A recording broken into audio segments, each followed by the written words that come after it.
Good evening and welcome to On the Other Hoof for the first day of the 2014 July Cup meeting at Newmarket.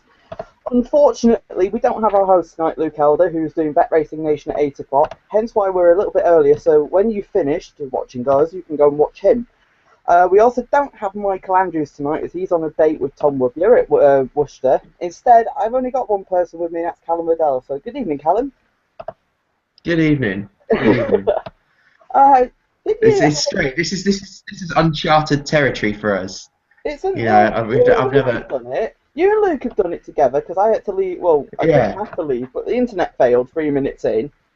I did this with Luke the other week, but it feels weird me just hosting with one person. So, Yeah. just before we begin, a quick look back at last weekend. The eclipse. What did you make of it, Callum? I don't think I can't think of a race which has baffled me more. I just can't fathom what happened, to be honest. Looking at the race from a time point of view, the time seemed pretty strong. The sectionals fractions seemed strong enough, and yet the front three have led the whole way. Your pacemakers finished third, and Mm. it just seems a race that you should forget. To be quite honest, the form take the form literally. I thought there seemed to be some pretty poor rides in behind. Notably Buick, who, like, seeing him half a furlong out, still on the bridle on the feud, was just mad. Yeah, He just agree with looked that. so unaware what was going on. I just thought it was a crazy ride. Bar that, I thought Night of Thunder maybe didn't see it out. I thought he was quite keen early on, but I think he may need a bit more time to really get the trip. Kingston Hill, I thought, ran well. A true story, ran a much better race, but Mukherjee, take nothing away from him, and he's worth a shot at the King George now, because you'd think 12 furlongs he'd stay, and he likes fast ground, and forcing tactics really suit him, and he just runs on and on and on, and you have to think that an extra 2 furlongs will suit him. I do think in the King George though, if Trading Leather and him reoppose, I actually think Trading Leather would beat him. I think he's a better horse for 12 furlongs on fast ground. I don't buy into the argument that the rain got into the ground for the fugue. No. It was a poor ride for me, and there were several in behind us, as I agree with Callum, and also our host was very vocal on course. But take nothing away from Muckerdam, he was a deserved winner. I'm so pleased he's got his Group 1 for William Haggis, who deserves it after the rough Royal Ascot he had, and he also lost his mother as well before the meeting, so it was great for him. And also, if you did watch Channel 4, you would have seen Luke on it. He managed to make an appearance for about 30 seconds. But yeah, if you've got any questions about today, even looking back at last weekend, if you've got any questions that you want to answer later in the video, just send them to me at AdamWebb121 or at Callum Liddell, Callum. And we're going to start with the Bahrain Trophy. And we both like the same horse in the race. I mean, Winshire heads the market at 5-2, round 3-1 mark. But John Gosden has a very good record in this race, and me and Callum both fancy his runner. So I'll let Callum take the lead on this. Yeah, I think we're both in agreement. I just think he's a potentially top notcher. You know, John Gosden's got a lot of these middle distance horses that potentially has for the Ledger, and him and the horse that finished in the Derby, whose name just Romsdale. escapes me, Romsdale, that's the one. They've been pinpointed potentially as Ledger types. This full brother of this Forever Now was a horse called Shantaram, who won this race, and it was a horse that I was a big fan of. And I would really like this horse to do what Shantaram showed the potential to do, and I think he could even be better, because his main performance last time out was very impressive. Winshire, I think, is definitely the one to beat. Ran a cracker last time out against Elite Army, bumped into Cannock Chase before then, and Cloudscape. I mean, his form is just stacked up everywhere, and you'd have to think that an extra furlong he it would be within his compass, and I think he deserves to be favourite. Hartnell dropping down in trip 3 furlongs, I think Yeah. might be more of a negative, and considering they're around a similar price, I'd rather be on the other two. And of the rest at a price, I think Von de Force is one to be keeping an eye on. I'm a little bit disappointed to see him in this grade, because they could potentially ruin a very good handicap mark off, well, now off 86, but he won really well again last time out at Haydock. The ground again might be too quick for him, but he's one to put in your notebook whatever happens, I think, after tomorrow.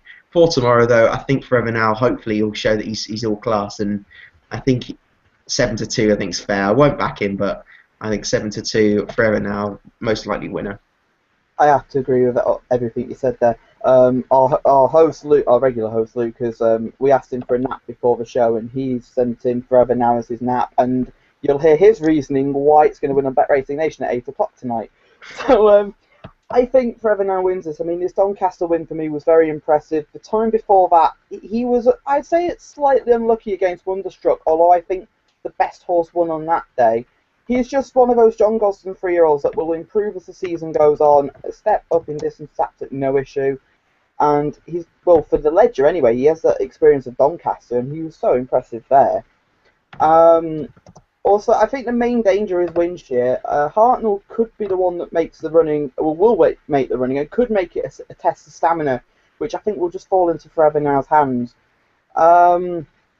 Odeon is one that I could forgive for his last run at Royal Ascot. I'm sure James Gibbon came out and said that something came of light of that run, and he could also potentially be one that would go forward.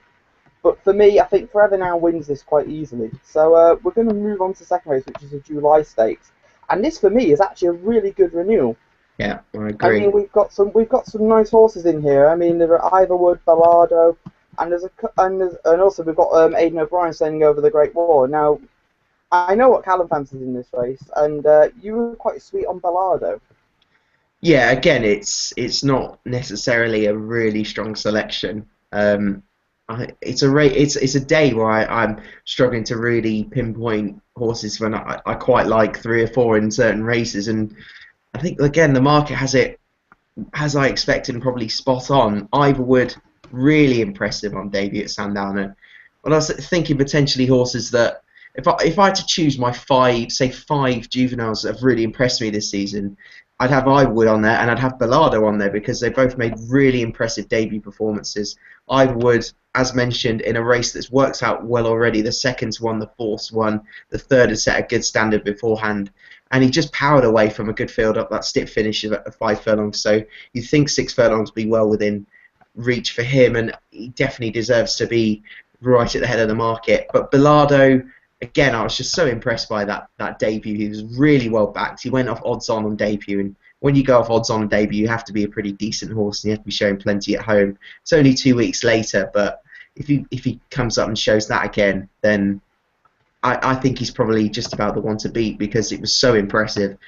And then you've got Jungle Cat, who is the standard setter. His third in the Coventry was a really, really good run, and maybe he needs 7 furlongs already, but the fast ground will suit him if it doesn't rain. And then the other ones in behind I think will struggle. I don't like the Great War at all, even though I think maybe an extra furlong would be what he wants, but I was disappointed by his Norfolk run, and maybe you can excuse that, but Aidan O'Brien doesn't really seem to do well at Newmarket at this meeting, and he doesn't usually bring out his best horses at the meeting, and I don't think the Great War's really showing as much as they potentially thought at the start of the season.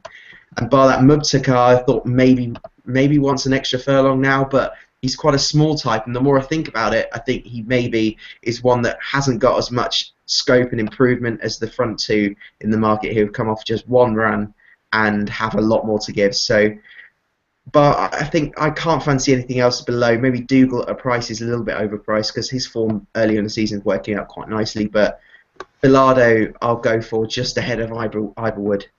I'll give you an interesting thing here, but I remembered this from a couple of weeks ago. But Roger Berrien's previous winning 2-year-old debutantes at Yarmouth were Aljamaher, Rocky Ground, and Mutashada. So he is in very good company there.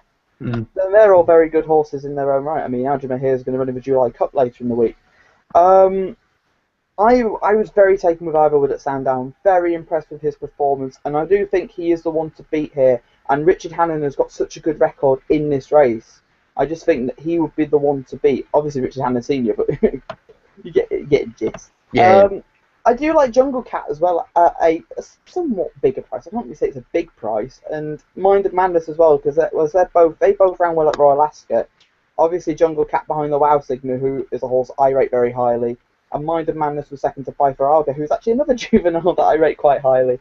But yeah, for me, Ivorwood is the winner. If I had to put, I'd probably say Mind of Madness could be slightly overpriced in this race. I'm in the same boat as Callum. I don't really like the Great War that much. I was against him at Ascot, and I'd be against him tomorrow, even with a step up another furlong. We'll have to listen to what Luke picked on the Bet Racing Nation, because he was really keen on the Great War for the Coventry. I wonder if his mind's changed. after after watching him at Ascot. And for me, we go on to the race of the day now. We go on to the Princess of Wales BoyleSports.com Stakes, a Group 2. Better get the sponsor's name in. Um, and we have a very a short price favourite here who was potentially a very good thing in a handicap last time out in Arab Spring. Do you think he's a likely winner, Callum? Yeah, clearly the most likely winner for me. Gone through the ranks very quickly, already 4 wins this season, and he's impressed in every start, and particularly last time where his time was very favourable in comparison to Telescope on the same card, and I think he could be as good, if not better, than Telescope.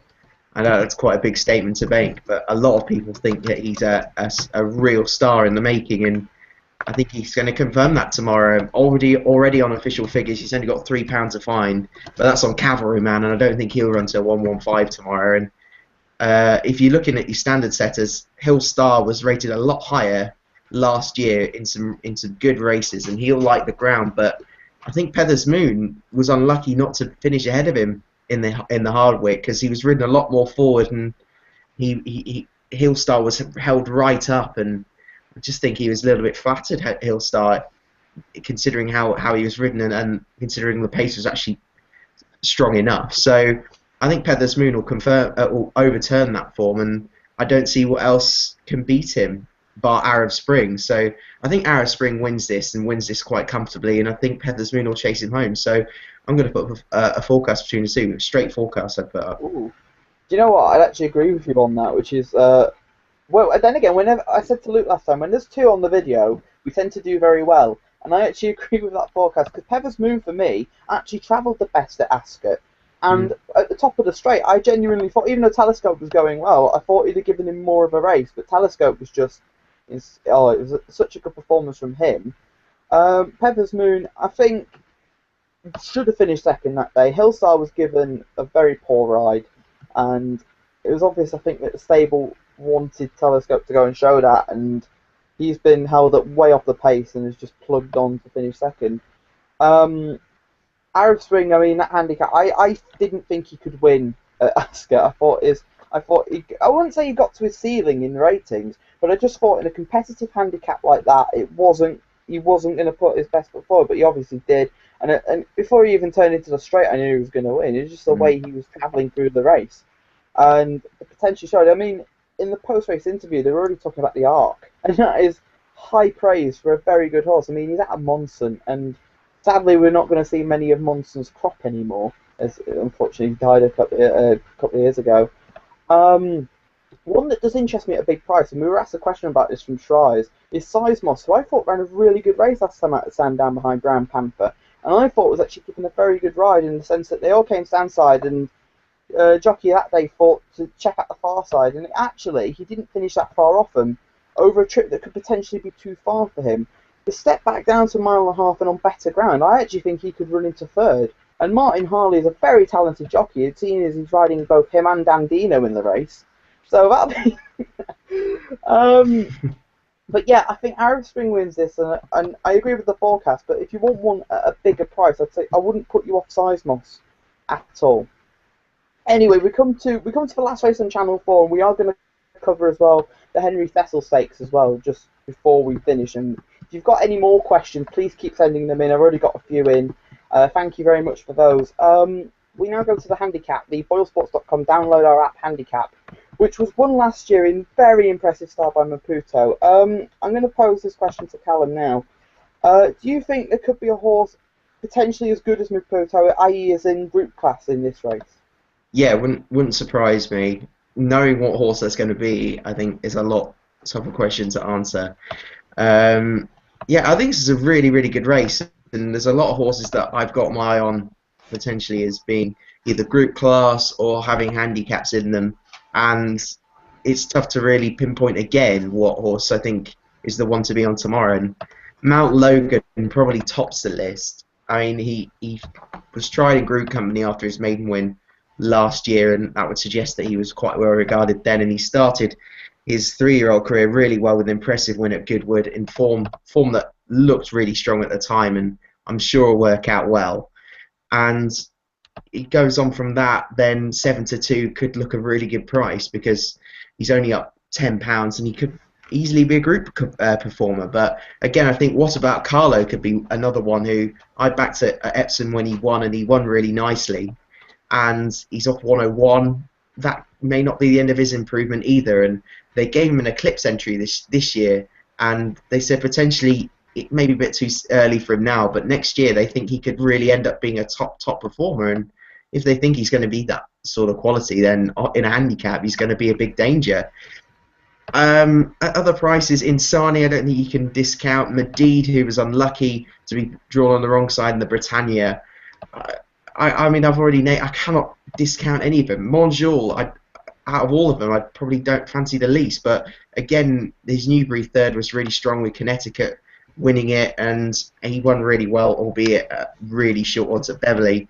I'm going to put one up at a better price, who I just think is a little bit overpriced, and I'm going to put up Torchlighter, and he looks a bit more exposed than the rest of them, but he beat a good horse in Yenharb at Windsor last time out, and well, simply put, Mark Johnson's been running him over the wrong trip, because he stepped up to 9 furlongs at Sandown and looked like he needed even further, and that was a 2 furlong extra distance to the run he'd had 8 days before. He was beaten ahead by Agent Murphy in a strong race at Sandown, of a stiff finish. Windsor last time, 5-runner race, and he was ridden along from quite an early stage, but he just kept finding more and more for pressure.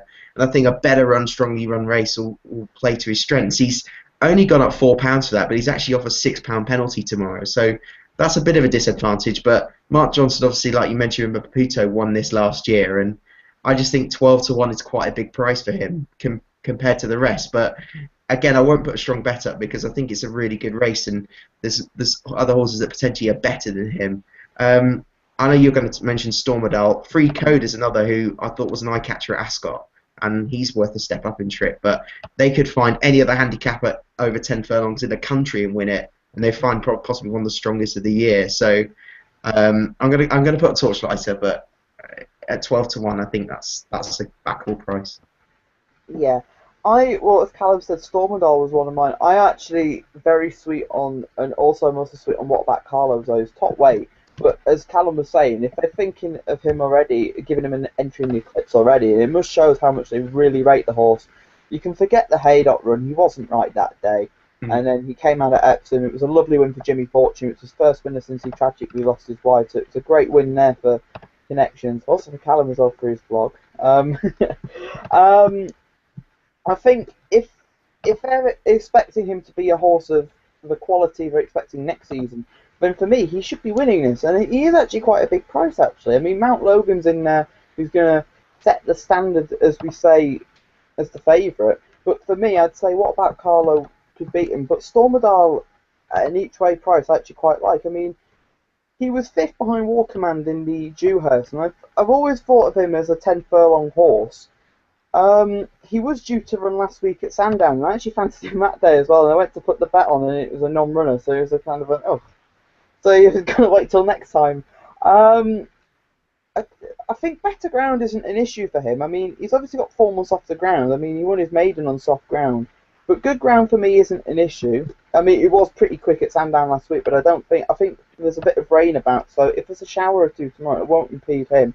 I just think that 20-1 is actually a bit of an each way price on him. And we're going to move on now to one more race, which we don't normally do. We just thought we'd give you an extra treat here on the Other Hoof because we're nice. And we're going to cover the Sir Henry Cecil Stakes, which is a listed contest. Interestingly, early in the week, I made this point to Callum before we came live, is that Richard Hannon actually had Tormore and Shifting Power both entered in the race. And they're both not here, and he is represented by Anjal and Coolsty. The favourite currently at the moment is Pretzel. What do you make of this race? Yeah, another really good and tough race to really find the winner of. And Pretzel, his form is working out extremely well. I mean, his debut win over Mutakayev, who's now rated nearly 110, is really strong form. And then they were well clear, him and Matila, when they ran over this trip at this track. At the first meeting at the July course, and Matila ran a stormer that day, and she led the whole way, but Pretzel went very close to beating her, and I was really impressed. I know you were as well that they took him to air Yeah, on yeah, when Royal Ascot was on because they could easily have gone for Royal Ascot and maybe he wouldn't have gone in some of the handicaps, but they found a really weak Class 2 handicap that where every horse wanted softer ground and he wanted fast ground and he absolutely bolted up and he's up £11 for that, but now into listed grades it doesn't really matter necessarily. But I mean he could easily go even further than that. He will need to, but I think he will, and he'll take it in his stride. And another one, Table Rock, who's been in handicaps. I think he's going the right way. He's a strong traveller, likes a mile, fast ground. He's got everything right tomorrow. And again, you cannot rule him out. And the fact that I like both of those means I'll probably won't have a bet in the race. Zarwan as well is going the right way. I think he'll love this sort of test actually. Less a real big handicap, and he's a good travelling type again who you can't dismiss and win fast. Maybe I'm not sure about a mile. The same for Parbold, but the front three in the market, I think again the market's got it spot on. Pretzel would have his favourite, Table Rock and Zarwen, and I do think Pretzel will win, but not necessarily a price I want to be backing at because it's a good race. yeah. I had a look just as you were talking then at his handicap mark for air, and he would have got in the Britannia off that handicap mark. So, and as you said, it was brilliant placing that for a 15 grand handicap during Royal Ascot. I think it was a Saturday. Yeah, it was a Saturday because it was air, and yeah, I remember that now because Mm. we were I was saying before the race at the price, and then he won like the good thing, like a very good horse. For me, he is the one to beat tomorrow. It's interesting to note now that he's now with John Gosden. He's moved from Roger Berrien, so we'll probably find out in due course what's gone on there to instigate the move. I know that Normandy Studs have had horses with Gosden in the past. Um, I do think the main danger is Zarwan though, and I thought he ran a really good race last time out at Britannia behind Born in Bombay, and before that he was second to Chatte at Haydock. I'm not going to say Chattes anymore because it doesn't sound as right. But yeah, the fifth there, and also I think that up to listed company, I think that will help him as well in a smaller field. But yeah, Pretzel for me in the last race would be the likely winner. Just before I go into questions, if you have any more, get them in quickly now because I'm going to run through them now. And we've got some interesting questions. We've also got one from Sean, which I'm going to read out towards the end, which we have to discuss apparently. Phil's Dinsdale has asked us, has there been any official reason for Seal of Approval running such a stinker last Saturday? I think they came out and said that she just wasn't right on the day. I did question why Hayley Turner held her up so much, considering that she's raced prominently before. But then, because when we watched it the first time, I only saw the highlights, and it came in as they cut at the top of the straight, and she was already being ridden along. And I thought, oh, she's been a difficult ride. But then I actually watched it back again with the full race, and she actually travelled to that point. I'd put a line through that and see where she ends up next time out, because I thought a Yorkshire Cup run was really good. And yeah, she was my knack, so I wasn't best pleased when I found that out. Graham Woods has asked us how far does either Wood win tomorrow. Well, I think he wins nicely. Callum disagrees, but he does think that he'll go very close. Well, that's not a question. Do you think Sidemos is rather large at 20s? Yes, I do. Phil Dinsdale asks again, what do you both think of the chances of Monjol and Bellardo? Now, Callum's very sweet on Bellardo. I wouldn't say he was so sweet on Monjol in the handicap, but maybe. Yeah, both of them have a obvious chance. I just think Monjol in a really good race, I don't necessarily think he's the one to be on because I just think there's better horses than him. And Bellardo again in a really good race, but I do think he's got a really good chance because that debut was very impressive. Fair enough. Max Banner has got in. Hi, Max. July Stakes looks a belter. I like Bellardo, but also think some apparent second strings could go on, namely Dougal and Muhara. Callum mentioned Dougal. I give Dougal a chance as well at a bigger price. It is a race that does come up the odd shock. You know what I mean? Yeah, it does. There's the odd result where you think, well, where did that come from? And it's sometimes a second stringer, and so potentially. But yeah, no. Monkey Tips, Kieran. Hi, Kieran. Husey said Windshearer was his best ride of the week. Do you agree? I'm not sure. Is he riding Soul Power on Saturday? I don't know. Yeah, If he's riding Soul Power on Saturday, I'd argue that that would be his best ride of the week. But if he's yeah. not riding Soul Power, then potentially him. Then again, you got Sky Lantern on Friday as well, but then I think Integral beats her, so we'll find out more about that tomorrow. I'm going to leave Sean's last one to the end. Dan Munn has asked, do you think the chances of last year's July Stakes winner Anjal are being underplayed back on this course? No. I don't either. So the July Stakes win, I don't think. Well, he didn't really win particularly well, and the form's not working out for me. So, I mean, No. figure of speech in second to John Hawkins in behind. It's not necessarily groundbreaking form, and horses have just improved past him now. Tony Amato actually tweeted in before, quite a couple of hours ago actually, and I asked him for a tip for the 7:10 at Worcester, and it won. And because we started late, I didn't get a chance to mention it, so I have to mention it now. Well done, Tony. The Bumper King strikes again. And the last one from Sean, it just says, "Oh, see the moon, discuss." It was a bloody good performance. Yeah, relatively impressive. Um, Relatively. I don't know what you think, Adam, but a lot of people have mentioned that they thought he hung left. He's shown a Um, trait of doing it in the past. he has, but maybe Sumion knew that was going to happen and thought there might be a bit better ground there as well. So the fact is, I think there was a nice strip of ground right on that rail, and he could have taken advantage of that, and that maybe flattered him a touch. But I mean, he's won it easily by he's 10 lengths better than the rest of them, and that wasn't a bad field. So he must be a massive hope for the Arc. But if he hung in the Arc, then that's a big negative. Well, actually, what happened was Sumion actually walked the track on that side, and Mm. Marcus Klug, the trainer, had said to him, "Look, if he shows a tendency to hang, just take him over to the stand rail." And the Mm. thing was, when he did that, I genuinely thought, because of the camera angle, I thought he'd hung off the course at Yeah. first, and I thought, Mm. "Oh God, he's thrown the race away." So when he came back into view, and he's already 4 lengths clear, I thought, "Hang on a minute, what's going on here?" And then a furlong out, he's actually he's beginning to ease, and the horse is still going clear. It was sensational. I mean, Sanwa has been bought now, the mare, and his breeding is just sensational. And we have, I mean, at German Racing Review, we all said we couldn't believe, we wanted a winner of the German Derby for its first proper year that was going to be special. We didn't expect it to be that special. Mm. He goes for the Prevon Baden-Baden in September, which is left-handed, which is an interesting target. I thought they would have gone somewhere else right-handed before the Arc. If he doesn't show that trait in the Arc, I actually do think he's the one to beat. And I wish I got the 12-1 on offer straight after his win. And again, I Yeah. wish I'd backed him at 33s before it, but Yeah. that would be just bad after timing.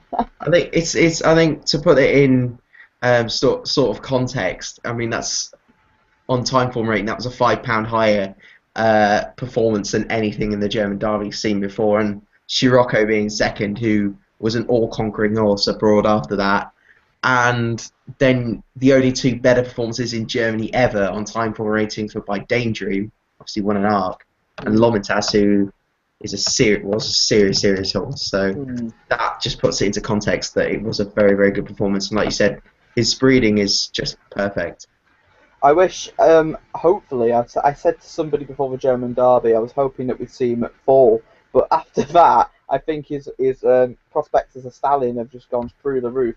And I Yeah, do hope that he stays in Germany or within Europe, especially Germany though, because that would just raise the profile of German racing, which yeah. hasn't had good publicity the last couple of years. And I just hope that it raises the profile of it, and then German Racing Review can have a happy honestly though. Anyway, They let's seem get to the do well question. with those middle distance horses because I think they have a real tendency to breed middle distance horses, and you see Yes. sires such as Monson, coming through, or Alder Flug or whatever its name is. That I keep, Oldfield, yeah, yeah, that Oldfield is one. a good one. They're all middle distance horses that come from the same sort of breeding background, and See the Moon is perfect for a German breeding operation, really, Yes, and he is.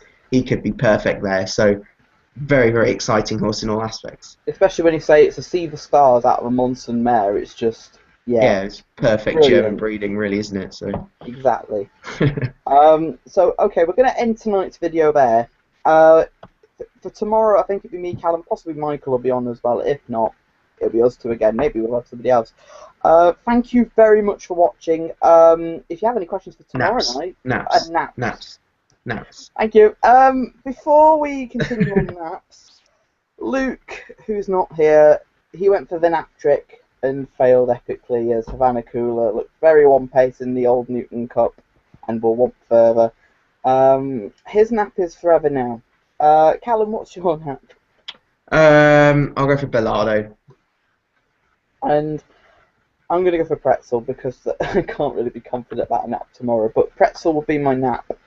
Thank you very much for watching on The Other Hoop. We will be back tomorrow night, as I just said then, with myself, Callum, and somebody else as Luke. Will be presenting Bet Racing Nation tomorrow. So I'm going to, on behalf of us both, I'm going to wish him good luck now, but we will do in tomorrow's video, but as he won't see it tomorrow night before going live. Best of luck to you, Luke. Thank you very much for watching. If you have any questions for tomorrow night, get them in. It's me who's hosting the course. I don't need to say you ready, Callum. From everybody on The Other Who, thank you for watching and goodbye.